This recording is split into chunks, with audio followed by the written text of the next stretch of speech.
Part 2. But we have not yet attained any tolerable satisfaction with regard to the question first proposed. Each solution still gives rise to a new question as difficult as the foregoing, and lead us on further inquiries. When it is asked what is the nature of all our reasonings concerning matter of fact, the proper answer seems to be that they are founded on the relation of cause and effect. When again it is asked what is the foundation of all our reasonings and conclusions concerning that relation, it may be replied in one word: experience. But if we still carry on our sifting humour and ask what is the foundation of all conclusions from experience, this implies a new question which may be of more difficult solution and explication. Philosophers that give themselves airs of superior wisdom and sufficiency have a hard task when they encounter persons of inquisitive dispositions who push them from every corner to which they retreat, and who are sure at last to bring them to some dangerous dilemma.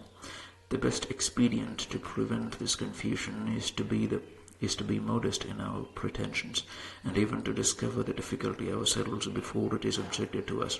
By this means we may make a kind of merit of our very ignorance. I shall content myself in this section with an easy task, and shall pretend only to give a negative answer to the question here proposed. I say then that even after we have experience of the operations of cause and effect, our conclusions from that experience are not founded on reasoning or any process of the understanding. This answer we must endeavour both to explain and to defend. It must certainly be allowed that nature has kept us at a great distance from all her secrets, and has afforded us only the knowledge of a few superficial qualities of objects, while she conceals from us those powers and principles on which the influence of those objects entirely depends. Our senses inform us of the colour, weight, and consistence of bread, but neither sense nor reason can ever inform us of those qualities which fit it for the nourishment and support of the human body. Sight or feeling conveys an idea of the actual motion of bodies, but as to that wonderful force of power which would carry on a moving body forever in a continued change of place, and which bodies never lose but by communicating it to others, of this we cannot form the most distant conception.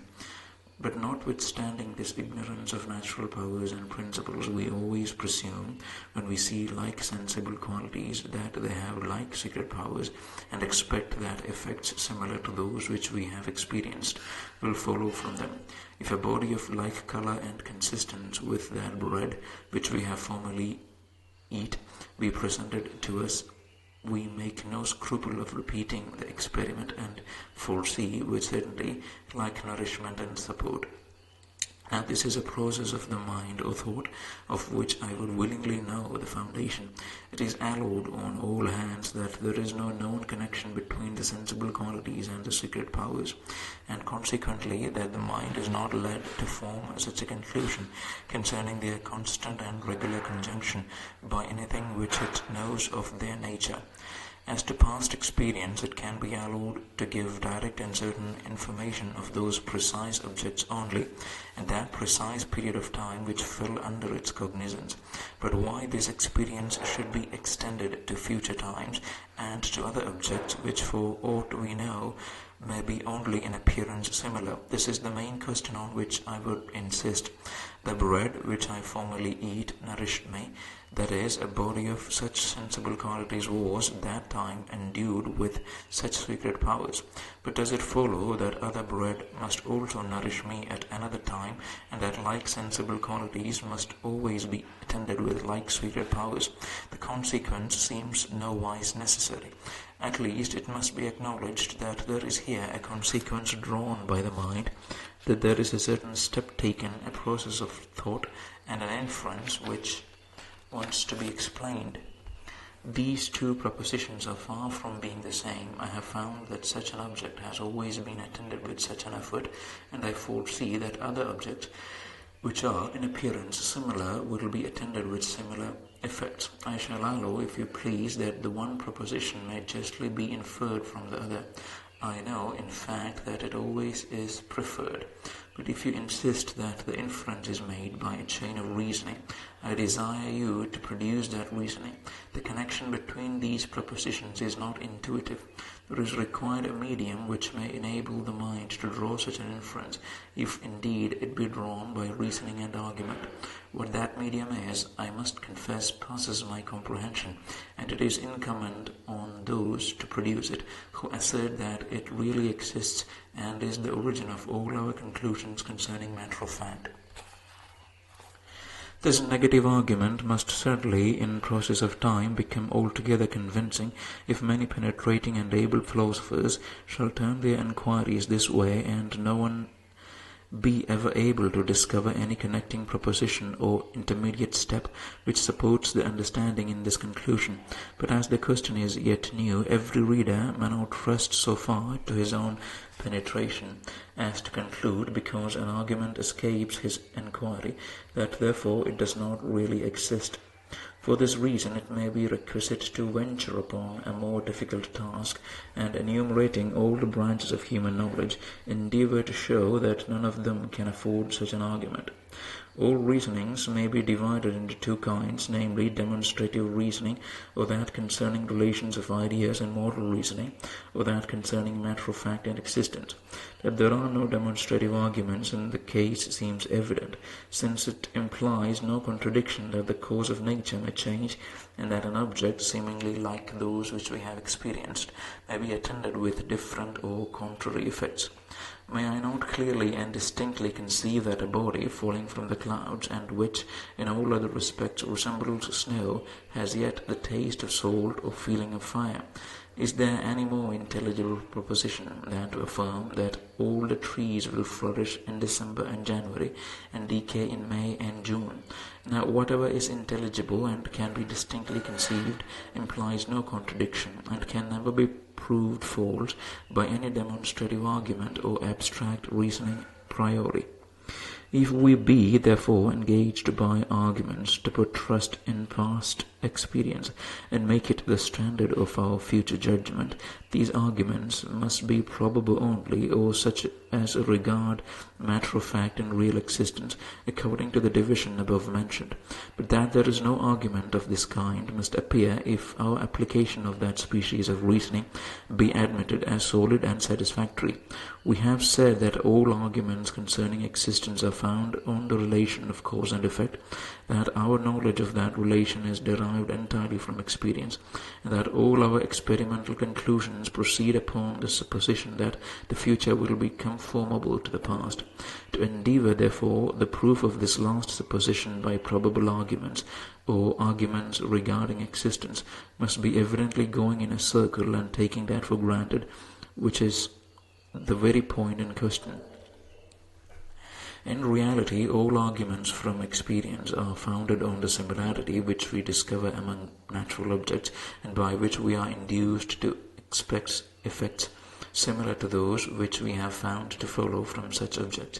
And though none but a fool or madman will ever pretend to dispute the authority of experience, or to reject that great guide of human life, it may surely be allowed a philosopher to have so much curiosity, at least, as to examine the principle of human nature, which gives this mighty authority to experience, and makes us draw advantage from that similarity which nature has placed among different objects.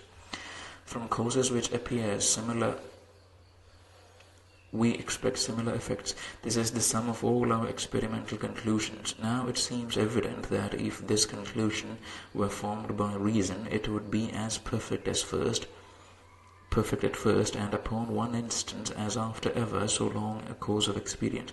But the case is far otherwise, nothing so like as eggs. Yet no one, on account of this appearing similarity, expects the same taste and relish in all of them. It is only after a long course of uniform experiments in any kind that we attain a firm reliance and security with regard to a particular event. Now, where is that process of reasoning which, from one instance, draws a conclusion so different from that which it infers from 100 instances that are nowise different from that single one. This question I propose as much for the sake of information as with an intention of raising difficulties. I cannot imagine any such reasoning, but I keep my mind still open to instruction if anyone will vouchsafe to bestow it on me. Should it be said that from a number of uniform experiments we infer a connection between the sensible qualities and the secret powers? This, I must confess, seems the same difficulty couched in different terms. The question still recurs on what process of argument this inference is founded. Where is the medium, the interposing ideas which join propositions so very wide of each other? It is confessed that the colour, consistence, and other sensible qualities of bread appear not, of themselves, to have any connection with the secret powers of nourishment and support, for otherwise we could infer these secret powers from the first appearance of these sensible qualities without the aid of experience. Contrary to the sentiment of all philosophers, and contrary to plain matter of fact, here, then, is our natural stage of ignorance with regard to the powers and influence of all objects. How is this remedied by experience? It only shows us a number of uniform effects resulting from certain objects, and teaches us that those particular objects at that particular time were endowed with such powers and forces. When a new object endowed with similar sensible qualities is produced, we expect similar powers and forces, and look for a like effect. From a body of like colour and consistence with bread, we expect like nourishment and support. But this surely is a step or progress of the mind which wants to be explained. When a man says, I have found in all past instances such sensible qualities conjoined with such secret powers, and when he says similar sensible qualities will always be conjoined with similar secret powers, and he is not guilty of a tautology, nor are these propositions in any respect the same. You say that the one proposition is an inference from the other, but you must confess that the inference is not intuitive, neither is it demonstrative. Of what nature is it then? To say it is experimental is begging the question, for all inferences from experience suppose, as their foundation, that the future will resemble the past, and that similar powers will be conjoined with similar sensible qualities. If there be any suspicion that the course of nature may change, and that the past may be no rule for the future, all experience becomes useless, and can give rise to no inference or conclusion. It is impossible, therefore, that any arguments from experience can prove this resemblance of the past to the future, since all these arguments are founded on the supposition of that resemblance. Let the course of things be allowed hitherto ever so regular, that alone, without some new argument or inference, proves not that, for the future, it will continue so. In vain do you pretend to have learned the nature of bodies from your past experience. Their secret nature, and consequently all their effects and influence, may change without any change in their sensible qualities. This happens sometimes, and with regard to some objects. Why may it not happen always, and with regard to all objects? What logic, what process of argument secures you against this supposition? My practice, you say, refutes my doubts. But you mistake the purport of my question. As an agent, I am quite satisfied in the point, but as a philosopher who has some share of curiosity, I will not say skepticism, I want to learn the foundation of this inference. No reading, no enquiry has yet been able to remove my difficulty, or give me satisfaction in a matter of such importance. Can I do better than propose the difficulty to the public, even though perhaps I have small hopes of obtaining a solution? We shall at least by this means be sensible of our ignorance, if we do not augment our knowledge. I must confess that a man is guilty of unpardonable arrogance who concludes, because an argument has escaped his own investigation, that therefore it does not really exist.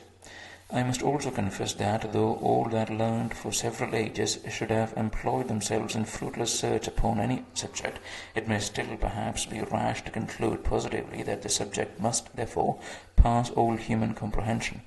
Even though we examine all the sources of our knowledge and conclude them unfit for such a subject, there may still remain a suspicion that the enumeration is not complete, or the examination not accurate. But with regard to the present subject, there are some considerations which seem to remove all this accusation of arrogance or suspicion of mistake. It is certain that the most ignorant and stupid peasants, nigh infants, nigh even brute beasts, improve my experience and learn the qualities of natural objects by observing the effects which result from them.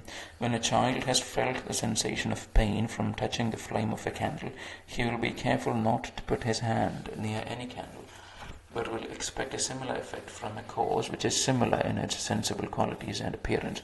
If we assert, therefore, that the understanding of the child is led into this conclusion by any process of argument or ratiocination, I may justly require you to produce that argument, nor have you any pretence to refuse so equitable a demand. You cannot say that the argument is abstruse and may possibly escape your enquiry, since you confess that it is obvious to the capacity of a mere infant.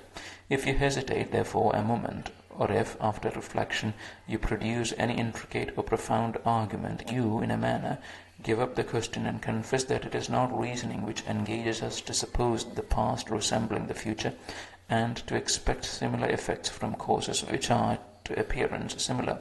This is the proposition which I intended to enforce in the present section.